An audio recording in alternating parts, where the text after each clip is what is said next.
Hi hello అండి, welcome back to my channel పద్దు express. ఎలా ఉన్నారు? అందరు బాగున్నారా? ఈరోజు ఒక మంచి స్పెషల్ రెసిపీతో మీ ముందుకు వచ్చాను. మంచి స్పెషల్ అని ఎందుకు అంటున్నానో తెలుసా?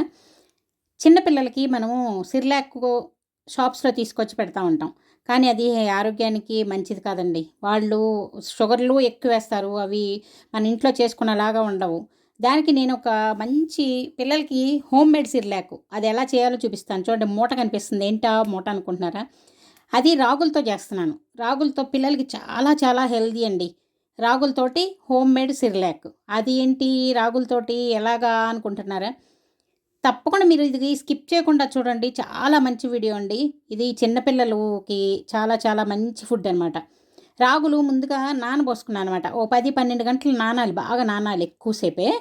నాగిన తర్వాత వీటిని ఒక గుడ్డలోకి మూట కట్టేస్తున్నాను చూడండి. ఈ నానినవన్నీ నీళ్ళన్నీ పోవాలి. లేదంటే ముందు మీరు చిల్లులు గిన్నెలో దానిలో వేసేసుకొని వడకట్టుకొని తర్వాత అయినా గుడ్డలో వేసేసుకోవచ్చు. వేసుకొని వీటిని మూట కట్టుకుంటున్నాను. మీకు మొలకలు కట్టడం ఎలాగో తెలుసు కదా, అలాగే వీటిని కూడా చూడండి. అంటే మొలకలు రాగులు అచ్చగా ఉట్టి రాగులతో కాకుండా వాటిని మొలకలు రానిచ్చి మొలకలతోటి ఇంకా ఎంత మంచి పౌష్టికాహారం అండి పిల్లలకి కదా. మొలకలతోటి అందులో ఎన్ని విటమిన్స్, న్యూట్రియన్స్ ఎన్ని ఉంటాయి. చాలా చాలా మంచిది. అందుకే తప్పకుండా మీరు కూడా ట్రై చేయండి. చిన్నపిల్లలు ఉన్నవాళ్ళు తప్పకుండా ఇది చేసి పెట్టండి. చూడండి, ఇలా పెట్టి ఒక 2 రోజులు ఉంచాలండి దీన్ని. 2 రోజులు ఉంచిన తర్వాత మొలకలు చూసారా బయటికి, గుడ్డలో నుంచి బయటికి కనిపిస్తున్నాయి. ఇలా వచ్చేసినాయి చూసారా? వీటిని ఇప్పుడు మనం ఓపెన్ చేసుకుందాం. చూడండి, ఇవి మొలకలు చాలా బాగా వచ్చినాయి. ఈ రాగులు ఇలా మొలకలతో చేస్తే అబ్బా, నిజంగా పిల్లలకి ఇంతకంటే మంచి ఆహారం ఇంకేముంటుందండి కదా. తప్పకుండా మీరు కూడా చిన్నపిల్లలు ఉన్నవాళ్ళు ఇలాంటి ఫుడ్ పెట్టండి. మీరు బయట నుంచి సిర్లాకలు తెచ్చి అస్సలు పెట్టొద్దు, అది ఆరోగ్యానికి మంచిది కాదు. చూసారా మొలకలు ఎంత బాగా వచ్చినాయో? మా ఇంట్లో ఇప్పుడు మా బుజ్జిగాడు ఉన్నాడు కదా, మా బుజ్జిగాడి కోసం నేను తయారు చేశానండి. చాలా చాలా చక్కగా ఇది మామూలు మనం అన్నం తినపోయినా కూడా అన్నం బదులు ఇది పెట్టినా కూడా అంత మంచి అనమాట. ఈ రాగులు అనేసరికి అన్నం కంటే కూడా ఇంకా మంచివి కదా. దీనిలో ఫైబర్ ఉంటుంది, ఐరన్ ఉంటుంది. ఇంకా ఇలా మొలకలు రావటం వలన దానిలో న్యూట్రియన్స్ అన్నీ పెరిగిపోతాయి. చాలా బాగుంటుంది, చాలా హెల్తీ అనమాట. ముఖ్యంగా చూడండి మొలకలు ఎంత బాగా వచ్చినాయో. వీటన్నిటిని తీసుకొని ఇప్పుడు కొంచెం ఉండలాగా అయిపోయింది కదా, వీటిని వెడల్పు చేసుకొని అంటే విడివిడిగా చేసుకొని వాటిని ఒక గుడ్డలో ఆరబెట్టుకోవాలి. చూడండి, ఇలా అన్నీ అంటే మనం గట్టిగా మూట కట్టేసాం కదా, కట్టేసరికి అన్నీ ఒత్తుకొని అలాగా ఉండిపోయింది, నొక్కినట్లుగా అయిపోయి. వాటిని విడివిడిగా ఇలా తీయాలన్నమాట. తీసుకొని నీరంతా వెళ్ళిపోయింది, కొంచెం తడి ఉంటుంది కదా, ఇంకా అవి ఆరబెట్టుకోవాలి బాగా. తర్వాత వీటిలోకి ఇంకేం కావాలో తెలుసా? ఎర్ర కందిపప్పు, అవి ఎంత ఒక 100 గ్రాములు, పెసరపప్పు ఒక 100 గ్రాములు, పచ్చిశనగపప్పు ఒక 100 గ్రాములు. 1 కేజీ రాగులు తీసుకుంటే ఇవి 3 కూడా 100 గ్రాములు 100 గ్రాములు తీసుకోవాలి. ఏంటి, ఎర్ర కందిపప్పు, పెసరపప్పు, పచ్చిశనగపప్పు. అలాగే ఇవేంటి చూసారా, జీడిపప్పు, బాదం పప్పు. ఆ జీడిపప్పు బాదం పప్పు కూడా వేసుకోవాలన్నమాట దీనిలో. మంచి మంచి ఇంకా పిల్లలకి ఇవన్నీ వేస్తే ఇంకేందండి, మంచి పోషకాహారం మనం ఇస్తున్నట్లే కదా. ఈ రాగులన్నీ విడితీసి వీటిని ఒక గుడ్డలో, అంటే ఎండలో ఎండబెట్టకూడదు, ఇవి నీడలోనే ఎండబెట్టాలి. ఇవి అంటే నీడలో ఆరబెట్టాలన్నమాట. అంటే అందులో ఉండే తడంతా పోయే వరకు నీడలోనే ఆరబెట్టుకోవాలి.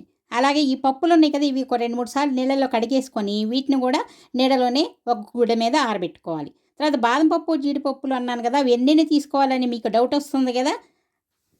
50 గ్రాములు 50 గ్రాములు తీసుకోండి. లేదంటే మీరు కొంచెం ఎక్కువైనా వేసుకోవచ్చు, 100 గ్రాములు 100 గ్రాములు కూడా వేసుకోవచ్చు, మంచిదే కదా పిల్లలకి.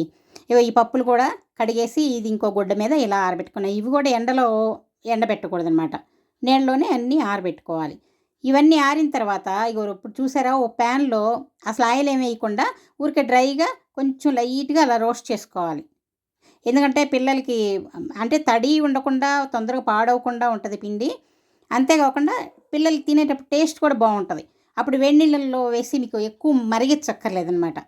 కొంచెం నీళ్ళల్లో వేసి కొద్దిగా మరిగిస్తే సరిపోతుంది, ఎక్కువసేపు బాయిల్ చేయక్కర్లేదు. ఇవి కలర్ మారకూడదనమాట. అందులో మొలకలు కూడా కదా, ఎక్కువ ఫ్రై అవ్వకూడదు, లైట్గా ఫ్రై అయితే సరిపోతుంది. తర్వాత ఈ పప్పులు కూడా చూసారా, ఈ పప్పులు కూడా కొంచెం డ్రైగా రోస్ట్ చేసుకోవాలి. అది మరీ ఎక్కువ కలర్ మారకుండా లైట్గా అవి ఇలా రోస్ట్ చేసుకొని పౌడర్ చేసుకున్నప్పుడు టేస్ట్ బాగుంటుంది, పిల్లలు తినడానికి టేస్ట్ కూడా బాగుంటుంది, తొందరగా పురుగు రాకుండా ఉంటుంది. అందుకని తప్పకుండా ఇవి ఇలా ఫ్రై చేసుకోవాలి. కొంచెం ఫ్రై చేసి పక్కన పెట్టుకొని ఇగో ఈ బాదం పప్పు జీడిపప్పులు కూడా వీటిని కూడా కొంచెం లైట్గా నేను ఫ్రై చేసుకుంటున్నాను. అలా ఉన్నప్పుడు అవి టేస్ట్ కూడా బాగుంటాయి అన్నమాట. చూడండి ఇవి కూడా లైట్గా ఇలా ఫ్రై చేసేసుకుంటున్నాను. ఇవి కొంచెం ఎక్కువ వేసుకున్నా ఏమి ఇబ్బంది లేదండి. నేను అది లెక్క 50 గ్రాములు చెప్పాను కదా, 100 గ్రాములు కూడా. ఇంకా వీటితో పాటు మీరు పిస్తా కూడా, అంటే సాల్ట్ కాకుండా అన్సాల్టెడ్ వస్తాయి చూడండి పిస్తా పప్పులు, అవి కూడా వేసుకోవచ్చు. ఇంకా ఫూల్ మక్కన ఉంటుంది కదా, అది కూడా పిల్లలకి చాలా మంచిది, వేసుకోవచ్చు, అవి కూడా వేసుకోవచ్చు. చూసారా ఇవి కూడా లైట్గా రోస్ట్ చేసుకొని ఇక 3 రెడీ అయిపోయినాయి. బాదం పప్పు, జీడిపప్పు, అలాగే పప్పులు, ఇంకా రాగులు, మొలకెత్తిన రాగులు. ఇవన్నీ తక్కువ క్వాంటిటీ అనుకోండి మనం మిక్సీలోనే వేసేసుకోవచ్చు, కొంచెం కొంచెం చేసేసుకుంటే. ఎక్కువ క్వాంటిటీ అనుకోండి ఈ మిషన్ పంపించేసేయచ్చు. మిషన్ పంపించినప్పుడు ముందుగా మనం కాస్త బియ్యమో ఏమన్నా పంపిస్తే అది వేసినాక ఇది వేయమంటే వేస్తారు, లేదంటే ముందు ఏమేమి వేసి ఉంటారో మనకు తెలియదు కదా. అలా వేయించుకొని నేను మిషన్కి పంపించి తీసుకొచ్చాను. దీన్ని ఇప్పుడు జల్లించుకుంటున్నాను చూడండి. ఈజీగానే జల్లించుకోవచ్చు, లేదంటే పల్చడి గుడ్డలో కూడా దాన్ని జల్లించుకోవచ్చు అనమాట. నేను పెద్దగా బాగా మెత్తగానే అయిపోయింది, అందుకని చెప్పి నేను ఇగో జల్లిల్లోనే వేసేస్తున్నాను. జల్లిలో ఇలా జల్లించుకొని పెట్టేసుకోవచ్చు.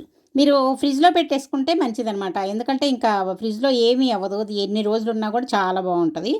విడిగా ఒకవేళ మనకి తడి చేయి తగిలినా ఏం తగిలినా మళ్ళీ పాడైపోయే అవకాశాలు ఉంటాయి కదా. అందుకని చెప్పి ఫ్రిడ్జ్లో పెట్టేసుకున్నారనుకోండి మీకు ఎన్ని రోజులున్నా ఏం పాడవదు. రోజు ఏ రోజు ఎంత కావాలో కొంచెం కొంచెం తీసుకొని మనం చేసుకోవచ్చు. చూసారా చక్కగా అంతా జల్లెడ పట్టిన తర్వాత, అంటే బాగా మెత్తగా అయిపోయింది, పైన కూడా పెద్దగా ఏమి లేదనమాట.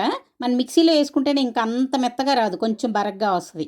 తక్కువ క్వాంటిటీ అన్నప్పుడు మిక్సీలో వేసుకోవచ్చు, కానీ మరి ఎక్కువ క్వాంటిటీ అన్నప్పుడు ఇప్పుడు కేజీ 2 కేజీలు అలా చేసి పెట్టేసుకున్నాం అనుకోండి, పిల్లలకి చాలా రోజులు, ఓ 15 రోజులు 20 రోజులు అలా వస్తుంది. చూసారా ఇది మెత్తగా చాలా మెత్తగా వచ్చేసింది పిండి. దీన్ని మనం 8 కంటైనర్లో వేసుకొని, పైన ఎక్కువ కూడా రాలేదు, దానిలో వేసుకొని ఫ్రిడ్జ్లో పెట్టేసుకుంటే ఏ రోజు ఎంత క్వాంటిటీ కావాలో మనం తీసుకొని 2 స్పూన్లు 3 స్పూన్లు అలా, అంటే ఫస్ట్ కొంచెంతో స్టార్ట్ చేయాలి. ఫస్ట్ అసలు తింటున్నారో లేదో 1 స్పూన్తో స్టార్ట్ చేసి నిదానంగా పెంచుకుంటూ రావాలి. చూడండి అది ఎలా చేసుకోవాలో కూడా. నేనేం చేస్తాను, ఎటు ఫ్రై చేసిందే కదా పిండి, దానిలోనే కొంచెం నీళ్లు పోసి ముందు ఉండలు లేకుండా కలిపేసుకుంటున్నాను. కలిపేసుకొని దాన్ని స్టవ్ మీద పెట్టి కొంచెం వేడి చేసుకుంటున్నాను. చూడండి ఇది బాగా ఫ్రై అయిందే కాబట్టి ఎక్కువసేపు కూడా మనం బాయిల్ చేయక్కర్లేదు, రాగి ముద్దకి వాటికి చేసినట్లు ఎక్కువ బాయిల్ చేయక్కర్లేదు. కొంచెం లైట్గా మరిగితే సరే, బాగా వేడివేడిగా ఉంటుంది కాబట్టి తొందరగానే మగ్గిపోతుంది. చూడండి రెడీ అయిపోయింది కదా. ఇంకా ఇలా తినిపించారనుకోండి మీ పిల్లల ఆరోగ్యం ఎంత బాగుంటుందండి, చాలా చాలా బాగుంటుంది, చాలా మంచిది కూడా. ఇందులో ఎక్కువ న్యూట్రియంట్స్ అన్నీ ఉన్నాయి.